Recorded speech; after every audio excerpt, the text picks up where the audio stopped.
It is wedding week here on Today in Central New York, and right now we have a wedding and events planner to help us kind of start and kick it all off. This is Megan Hiltbrand of MLH Events. Thank you so much, Megan, for joining us. No okay, so we have lots to talk about.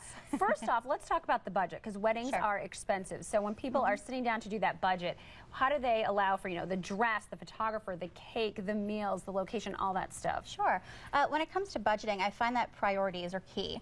When you're sitting down to make a budget, I always recommend that couples make a list of their priorities. So if a bride has been dreaming of an 8-tier wedding cake her entire life, absolutely budget for it. But just make sure that you may have to pull back a little bit on transportation or, another dessert item, things like that. Also approach budgeting from a guest perspective. So think back to the times when you've been a guest at a wedding, the things that worked and the things that didn't. And remember to make sure that food is plentiful and beverages are plentiful, and really that you invest enough budget to create a fun and festive atmosphere for people. What are the new trends in weddings, and what are some of the things that people are just getting away from? Long gone are the days of the white pew bows and the baby's breath everywhere. The weddings of yesteryear. It's all about right now personalization and being unique. Even at my company, MLH Events, my slogan is, for occasions unique as you.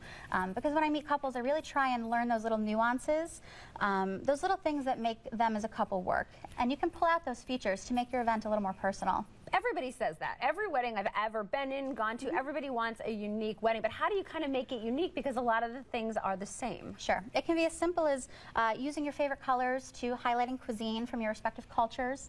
But I like to use items like the guest book or favors to be a little more personal. If you love live music, have people sign an acoustic guitar instead to display in your home. For favors, I love family recipes. So if your grandmother makes the best cornbread, tie up little pieces in some fabric and some twine and include a recipe card from your grandmother, or a nice thank you note to her for providing such a great meal for the family over the years. We're running out of time. I have 2 quick questions. Sure. Of course, it's very stressful to plan this. So how do you, with all these opinions, your mom, your future mother-in-law, everybody coming at you, how do you kind of not get overwhelmed? Remember, at the end of the day, you want your friends and family around after your wedding.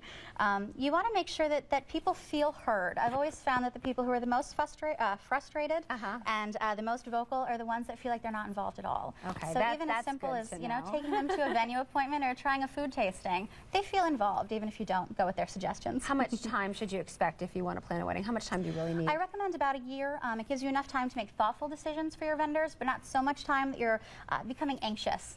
Okay, and you have an event coming up. I do. I'll be at the Syracuse Bridal Expo on Sunday, the 24th. It's at the Embassy Suites over in Carrier Circle. The bridal show is open from 11 to 6, so I'll be at my booth, and your viewers can stop by and ask me whatever questions they have. All right. Well, you were so helpful, Megan. Thanks so much. Thanks so much for having me. Yes, thanks for coming in this morning. Stay with us. We'll be right back.